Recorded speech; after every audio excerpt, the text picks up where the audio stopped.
যে আল্লাহ পাক আমাদেরকে নবী মুহাম্মদ সাল্লাল্লাহু আলাইহি ওয়াসাল্লামের উম্মত হওয়ার সৌভাগ্য দিয়েছে। যখনই নবীর নাম আসবে অন্তরের অন্তঃস্থল থেকে পড়বেন সাল্লাল্লাহু আলাইহি ওয়াসাল্লাম। যে ব্যক্তি পড়ে না সে হচ্ছে এই পৃথিবীর সবচেয়ে বড় কৃপণ। নবীর নাম শুনেও যে দরুদ পড়ে না সেই পৃথিবীর কি বলেন সবচেয়ে বড় কি কৃপণ, বখিল।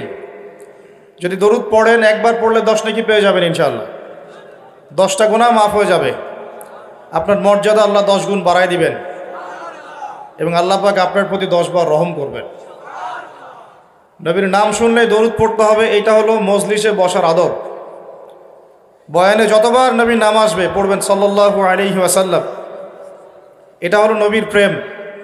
সত্যিকারের আশেকে রসুল হন, মিথ্যা মিথ্যা ভণ্ডামি আশেকে রসুল হয়ে লাভ নাই।